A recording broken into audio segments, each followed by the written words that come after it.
तो प्रतिदिन के जीवन का में स्वागत है। आज हम नई आदतें डालने के बारे में बातें करेंगे। क्या आपके जीवन में कुछ बुरी आदतें हैं? उन्हें तोड़कर नई आदतों की रचना में आज मैं आपकी मदद करूंगी। हृदय खोलकर आज एक शक्तिशाली पाठ ग्रहण कीजिए जो आपकी अवश्य मदद करेगी। अच्छी बात है, इस सप्ताह आपसे प्रभावशाली मसीहों की आदतों के बारे में बातें करूंगी। आप में से कितने, यदि आप कुछ बनना चाहें, आप अवश्य से प्रभावशाली होंगे, है ना? मैं तो चाहती हूं, अर्थात मसीहत के लिए मैं जान की बाजी लगाने को तैयार हूं। मेरा जीवन इसी में लिप्त है, प्रभु की सेवा और उसे जानना और उसका प्रतिनिधित्व करना इस पृथ्वी पर, और हम धरती पर उसके व्यक्तिगत प्रतिनिधि हैं। जो लोग उसे नहीं जानते उनकी दृष्टि आप पर है। आप उसका प्रतिनिधित्व कर सकते हैं, लोगों को मसीह तक पहुंचा सकते हैं अपने बर्ताव द्वारा, चाल चलन द्वारा और अपनी आदतों द्वारा।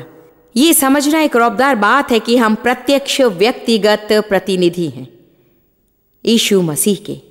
आमीन। यदि शैतान आपसे कहे तुम्हारी कोई सेवका नहीं, आप कहिए कि तू झूठा है। मैं व्यक्तिगत प्रतिनिधि हूं यीशु मसीह का, और मैं जहां भी जाऊं प्रतिनिधित्व करती हूं, और आप परमेश्वर के वास्तव में राजदूत हैं। आमीन। सो यदि आप सोचे आपकी सेवकाई नहीं, मैंने अभी आपको एक दी है। आइए, आज आदतों के बारे में मेरा शिक्षण आपके लिए बहुत ही मूल्यवान होगा, और मेरा शीर्षक है इसकी आदत डाल लीजिए। देखिए, आदतें बनाई जा सकती हैं और तोड़ी भी जा सकती हैं। आदतें अच्छी होती हैं, आदतें बुरी भी होती हैं। बुरी आदतों को हम तोड़ना चाहते हैं और अच्छी आदतों को बनाना चाहते हैं। आमीन। आप में से कितने सोचते हैं कि बुरी आदतों को तोड़ डालना चाहिए? कुछ अच्छी आदतें भी होंगी जिन्हें आप और मजबूत बनाना चाहते हैं। ठीक है, तो देखिए, आदतें दिलचस्प होती हैं और बार बार दोहराने से स्वभाव में आई हुई क्रियाशीलता का लगातार, अक्सर अनजाने में ही संपादित होना ही आदत कहलाता है। अन्य शब्दों में ये वो चीज है जिसे आप बार बार और बार बार और बार बार और बार बार कर चुके हैं कि अब वो आपके चरित्र का अंश बन गई है और आपके व्यक्तित्व का अंश बन गई है और आपके अंगों में समा गई है। यहां तक समा गई है कि आपको जानबूझकर सोचने की जरूरत ही नहीं पड़ती कि इसे किया जाए।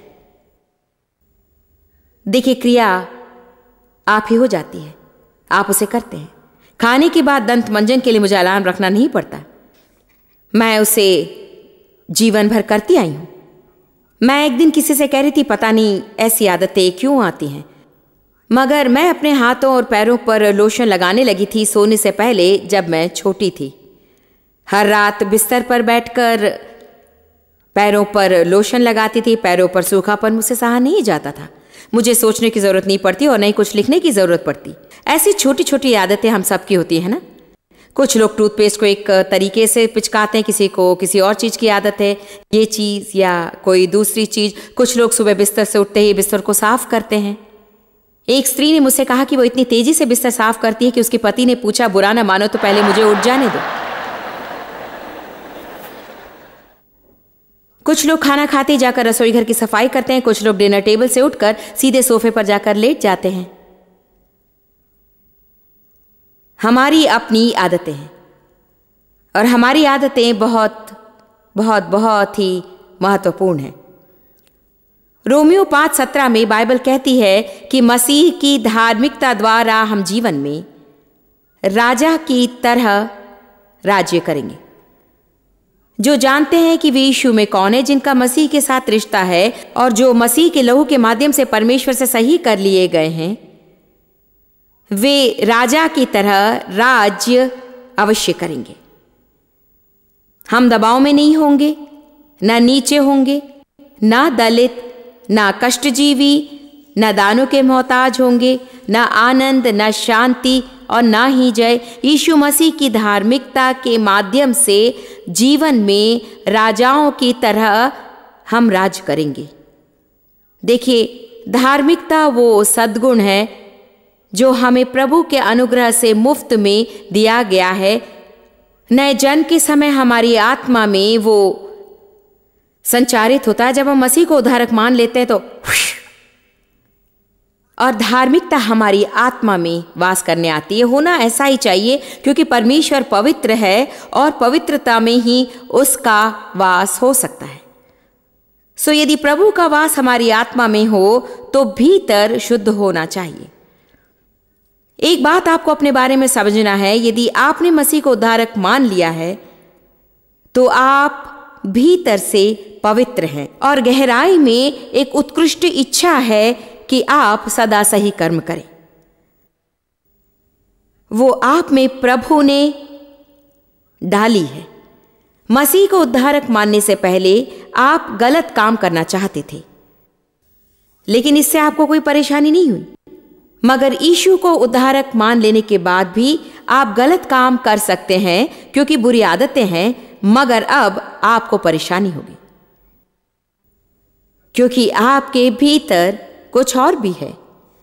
कितनी ही बातें ऐसी हैं जो हम सुनकर भी अनसुनी कर देते हैं, किंतु यदि हम इन चीजों पर गंभीरता से सोचने लगें और उन्हें समझने लगें कि प्रभु ने हमारे लिए क्या किया है, तो हम अपने जीवन के बारे में इतने उत्तेजित हो जाएंगे कि सहना कठिन हो जाएगा। आप परमेश्वर के निवास हैं। अपनी आत्मा द्वारा प्रभु आपके आत्मा में बसता है। परमेश्वर से आप सही कर लिए गए हैं। परिशुद्ध आत्मा से आप साहसी होकर सिंहासन के निकट जाकर जरूरतें पूरी करने को और यीशु के लहू के कारण जीवन के हर क्षेत्र में सम्मिलित होने को कहिए। बाइबल यह जो कल में कहती है अध्याय 36 और अध्याय 11 में कि हम नया मन और नई आत्मा पाते हैं। प्रभु अपना आत्मा हम में डालता है और हमें अपना मन देता है। ये सब कुछ हमारे भीतर है। सब लोग कहिए मेरे भीतर है। सब लोग कहिए मेरे भीतर है। कहिए धार्मिकता मेरे भीतर है, पवित्रता मेरे भीतर है, भलाई मेरे भीतर है, आत्मा का फल मेरे भीतर है। मैं यहां खड़ी होकर आपको धर्मशास्त्र के बाद धर्मशास्त्र के बाद धर्मशास्त्र दिखा सकती हूं, इसे प्रमाणित करने के लिए। आज यहां ऐसे लोग हैं जिनका उद्धार हुए 20 साल हो गए होंगे और उन्हें अभी तक पता ही नहीं।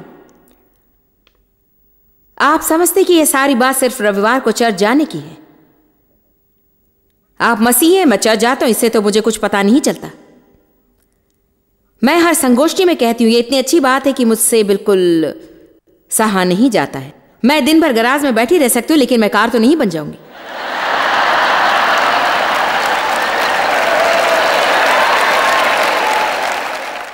आप में से कितने जानते मैं जाकर बैठी रहूं अपने गैराज में अगले सप्ताह इस समय तक, और जब मैं बाहर आऊं तो मैं कार तो नहीं बन सकती हूं।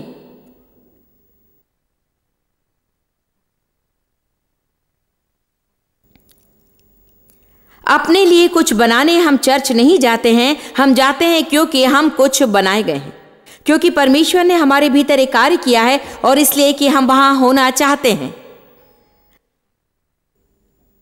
हम वचन सुनना चाहते हैं, उपासना करना चाहते हैं, औरों से मिलना चाहते हैं, देने में सम्मिलित होना चाहते हैं, सेवा में सम्मिलित होना चाहते हैं, मसीह समुदाय में सम्मिलित होना चाहते हैं। परमेश्वर के आत्मा का आपके भीतर वास है।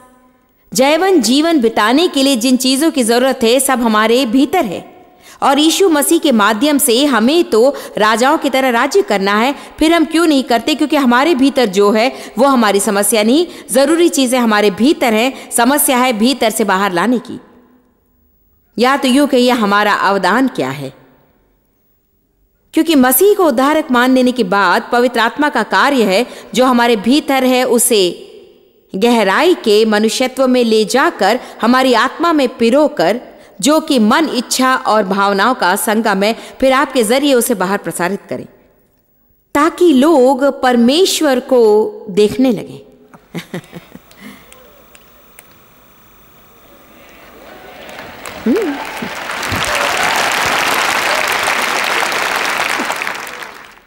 यीशु परमेश्वर का पुत्र कहलाता है और मनुष्य संतान भी।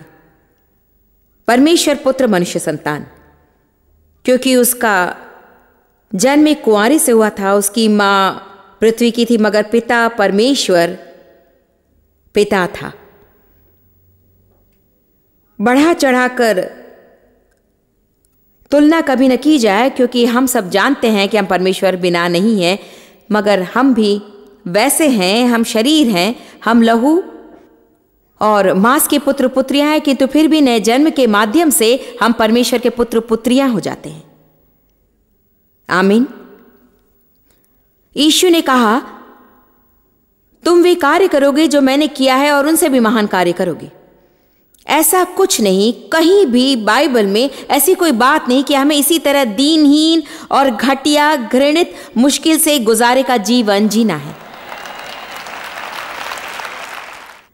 आज अगर आप कुछ भी ना सुने, इतना जान लीजिए कि यीशु मसीह के शुभ संदेश का संपूर्ण सत्य नहीं है। कठिनाइयों का सामना होगा, तूफानों से गुजरना होगा, लेकिन उसके पश्चात विजेताओं से बढ़कर होगा।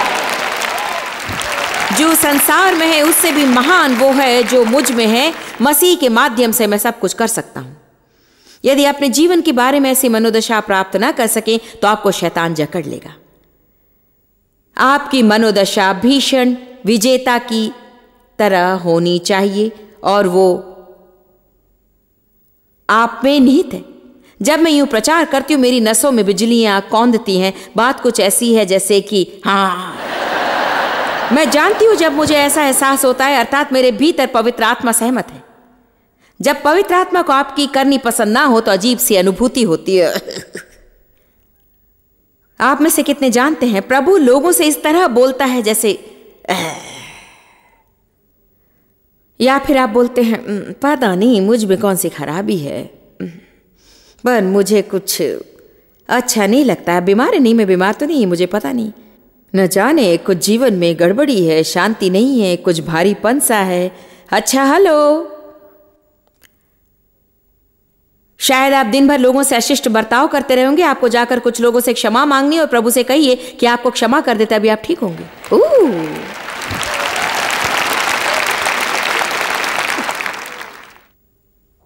देखिए, आपके पेट में शक्ति है। यीशु ने कहा, तुम्हारे पेट से जीवते पानी की नदियां बहेंगी। मुझे जो चाहिए शायद शरीर में ना मिले, मगर मुझे जो चाहिए वो आत्मा में है।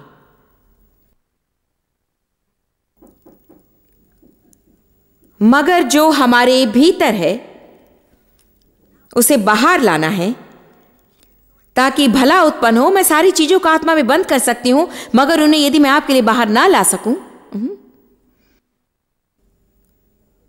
देखिए ये और भी नाश करने वाली बात होगी यदि मैं हर जगह कहती फिरूं कि मैं मसीह हूं, मैं ये हूं और मैं वो हूं, मैं यहां धार्मिक हूं, वहां धार्मिक हूं, और उन्हें मेरे जीवन में कभी कोई बदलाव दिखाई नहीं देता है। यदि मैं नीच और कमीनी हूं, कंजूस और स्वार्थी हूं, स्वकेंद्रित हूं, मुझसे निभाना कठिन हो, तो हमें वो ढोंगी बात सुनाई देती है। अरे ढोंगी ढोंगी ढोंगी, तुम्हारे पास बम्पर स्टिकर है, तुम दूसरों से भिन्न नहीं हो। हमें और लोगों से भिन्न होना चाहिए। इसका अर्थ ये नहीं कि हम भूल नहीं करते, मगर हमें चाहिए कि अपनी रोशनी को चमकाते रहें और भिन्नता से व्यवहार करें। जानते हैं, आप और मैं, हम उदाहरण हैं। हमें ऐसा जीवन जीना है। जानते हैं क्या, हमें जीवन इस तरह जीना चाहिए कि प्रचार करने की हमें जरूरत ही ना पड़े। मुझे इसी में विश्वास है। मुझे विश्वास है कि अमिट भला उत्पन्न हो सकता है यदि आप अपने दैनिक जीवन में कदम बढ़ाएं, और टीवी के लाखों दर्शक भी, यदि आप इसकी गहराई को समझें और पवित्र आत्मा की क्रियाविधि को पूर्ण सहयोग दें। यदि आप इस यात्रा में भाग लें और नई आदतें रचना सीखें और यीशु का दिया हुआ नया जीवन आप जिएं, तो अपने समुदाय में, कर्म क्षेत्र में, अपने पड़ोस में और बाजारों में और प्रतिदिन मेरे इस तरह जीवन भर प्रचार करते रहने की अपेक्षा अधिक भला आप कर सकते हैं। आप लोगों को मेरी बातों को सुनने की आवश्यकता है, लेकिन अधिकांश लोग सुन नहीं रहे हैं। बहुत से लोग सुन रहे हैं, मगर फिर भी लाखों लोग ऐसे हैं जिनके सामने ऐसा कार्यक्रम आता है तो वे आगे चलो, नहीं देखना है, इसे क्लिक करो।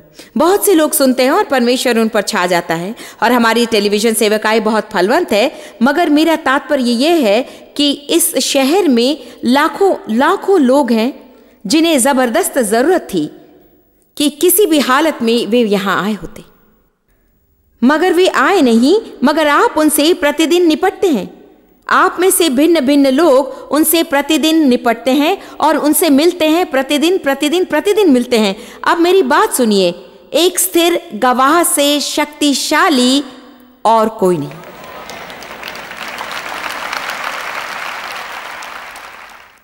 ये बात जान लीजिए कि प्रभु के बुलावे के अनुसार दृढ़ता से बने रहने से शक्तिशाली बात और कुछ नहीं। हमें नई आदतें बना लेनी चाहिए, है ना? पाप करते समय हमारी तो कोई समस्या नहीं थी। आप में से कितनों को पाप में समस्या नहीं थी? कोशिश नहीं करनी पड़ी, कठिनाई बिल्कुल नहीं हुई।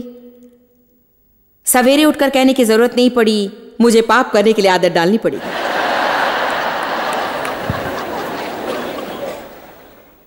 आपने कर लिया, मैंने भी कर लिया। उस समय हम पापी थे, परंतु अब हम पापी नहीं है। हो सकता है हमने गलत काम किए हों, लेकिन हम पापी नहीं। अब हम यीशु में परमेश्वर की धार्मिकता समझे जाते हैं। बाइबल आपको संत कहती है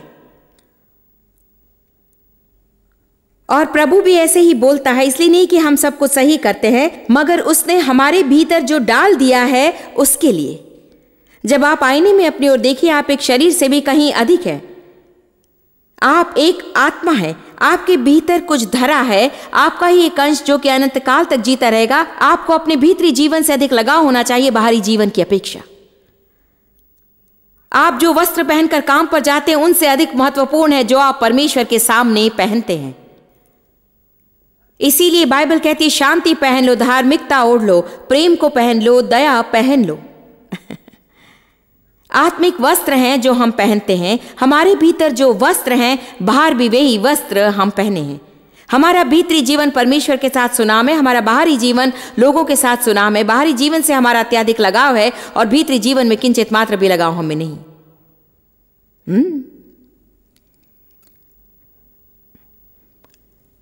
अक्सर भीतर लगता है कि कुछ खराबी है, मगर शरीर को दबाव से बचाने के लिए हम शरीर की मांग पूरी करते हैं। हमने शरीर को खुश कर दिया और दबाव हटा दिया, मगर अब हमने आत्मा को दबाव में डाल दिया।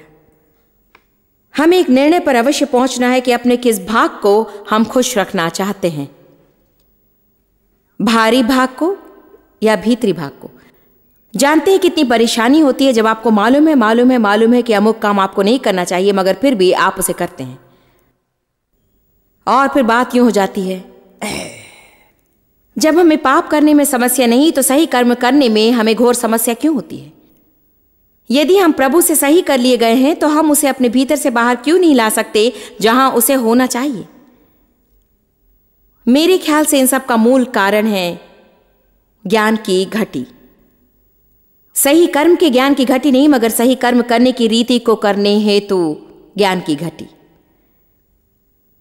मेरे ख्याल से सबकी जड़ में है भावनाएं। हम सदा चाहते हैं कि सही कर्म करने का मन करे, प्रेम के लिए मन करे, दया करने के लिए मन करे, देने के लिए हमारा मन करे। यदि हर चढ़ावे में $10 देने की आदत है और परमेश्वर कहे कि 100 देना शुरू करो, तो आपका मन तो इसे भूल जाएगा, क्योंकि आपका शरीर चीखेगा पैसा रखने के लिए।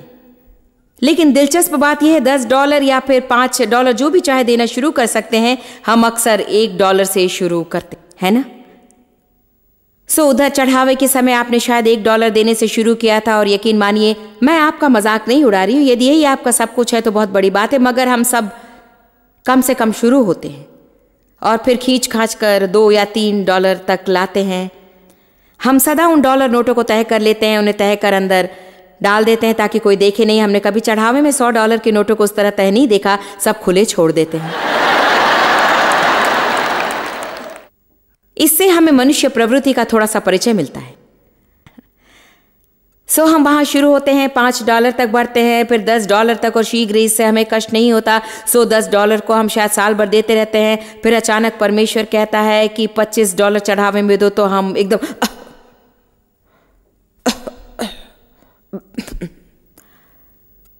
मेरे हृदय स्थिर रहे।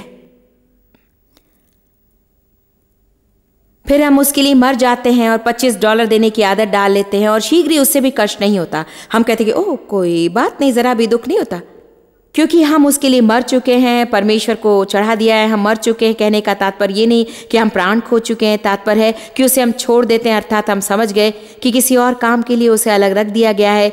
बस यही क्रम है जीवन का। देखिए, जब भी आप देना बढ़ाएंगे तो आपको अपने जीवन में एक नई आदत बनानी पड़ेगी, और शुरुआत में कठिनाई होगी। हर काम में ऐसा ही होता है। आपको अगर आदत है कि डिनर टेबल से उठकर बर्तन सवेरे तक साफ नहीं करते, और सवेरे उठकर आप तुरंत क्षुब्ध हो जाते हैं सामने गंदगी को देखकर, तो आपको लगता है जैसे बचा कचा खाना थालियों पर सूखने लगा है, और आपके बच्चे नाश्ते के लिए चीख रहे हैं, और आपको मेज को जल्दी से साफ करना है, और आप काश मेरी नौकरानी होती।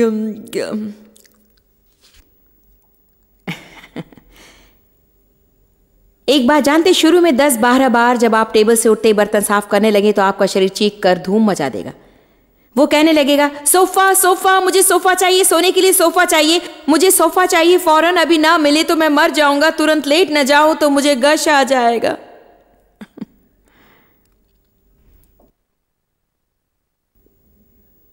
आप लोग मेरी बात को समझ रहे हैं ना?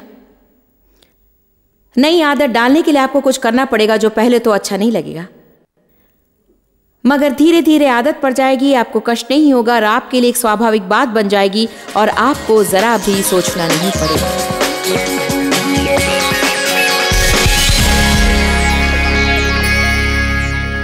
आप ये जान लें कि मैं समझती हूं कि नई आदत डालना सदा आसान नहीं होता। फिर भी मैं आपको प्रोत्साहित करना चाहती हूँ कि आप कोशिश न छोड़ें और हार ना मानें। आप में अगर दृढ़ता है, और यदि आप कहें मैं तो छोड़ने वाला नहीं और ना हारूंगा, तो आप अपने जीवन में जय प्राप्त करेंगे। प्रभु आपके पक्ष में है। आप यदि अपनी निभाएं तो प्रभु सदा अपनी निभाएगा। ऐसी चीजें हैं जो आज आप कर सकते हैं, यदि आप उन्हें कल तक टाल देंगे तो ये सुअवसर शायद ना रहे। जुड़े रहिए, ये सारी जानकारी आप ले लीजिए, क्योंकि हमारी जानकारियों से आपके जीवन में बदलाव अवश्य आएगा। प्रभु की आशीष आप पा सकेंगे।